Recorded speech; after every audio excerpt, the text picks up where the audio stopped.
So what happens after you lose your religion? How do you rebuild your faith? This is a topic that I don't think many people really discuss or really even think about what happens after.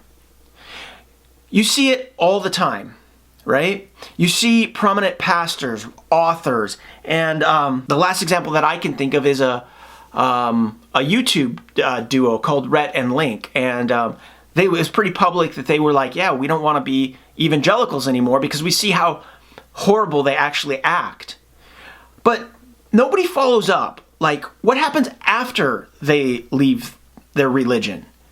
Do they continue on? Do they still want to be Christians?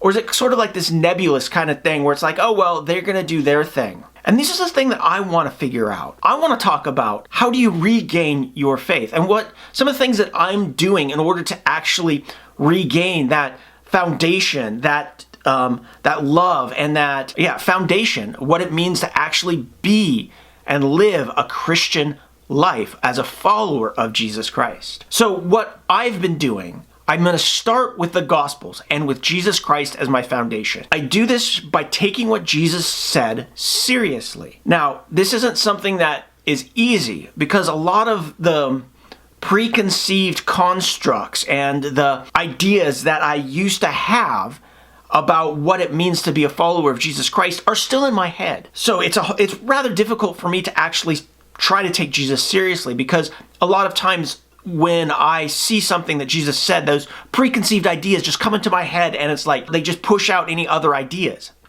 But so I take it slowly, I look at what Jesus says and I read what Jesus says and I start thinking about what does it actually mean when Jesus says these things. Just to give you an example, recently I came across something that Jesus said that really resonated with me and really kind of shook something in my brain.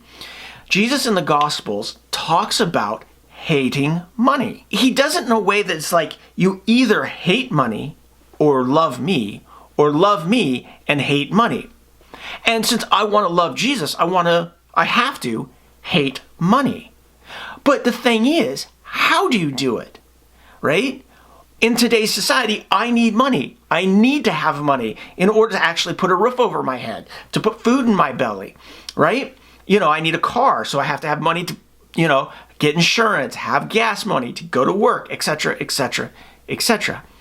So that's the thing. How does one actually, in today's society, hate money while still needing it? So that's just an example of actually looking at some of the things that Jesus says. Because previously, from coming from that evangelical tradition, this isn't something that was actually like, they wouldn't take that part of Jesus seriously. It would be a throwaway kind of thing, or they wouldn't even preach a sermon on it. Or they would preach a sermon on it and kind of say everything that what Jesus was saying was, they would ignore everything. Like Jesus really didn't say, you have to hate money in order to love him. But Jesus said it. There it is. So that's where I start. I start with Jesus and what he says seriously. It's hard because, there's a lot of things that Jesus says and I'm just one person. But that's where the second part comes in. I'm starting to listen to other people who are outside of the evangelical faith tradition, starting to read them, starting to try to understand their perspective on what it means to actually be a follower of Jesus. Because what I'm finding is that these people have a different perspective, have a different understanding, wrestled with different issues that, like I said, with money, they might have been wrestling with this idea of what it means to actually hate money and still, need it to actually live in this world, but still hate it like Jesus said. So I'm looking at different perspectives. I'm looking at people who, let's say, are like I said, outside of my evangelical tradition. So I'm looking definitely at black theologians and people who come from that tradition, because some of them have wrestled with some of these ideas and they're wonderful people and they love Jesus immensely. They just have different ideas, but they help me in building that foundation of what it means to be a Christian. I'm also looking at other people. There's an author, an Anglican author, which I've really liked some of his work, called N.T. Wright. Well, that's his name. So N.T. Wright has got some great ideas about what it means to the foundations of being a Christian. It's wonderful. Some of his stuff is great. So I'm looking at some of his stuff. I haven't bought the book yet, but I'm eventually going to pick it up.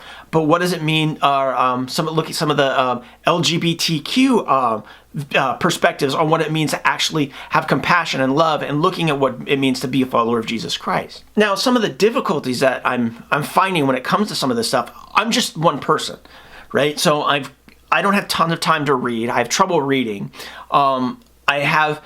I don't have the time to actually, spend time really deeply thinking about these things.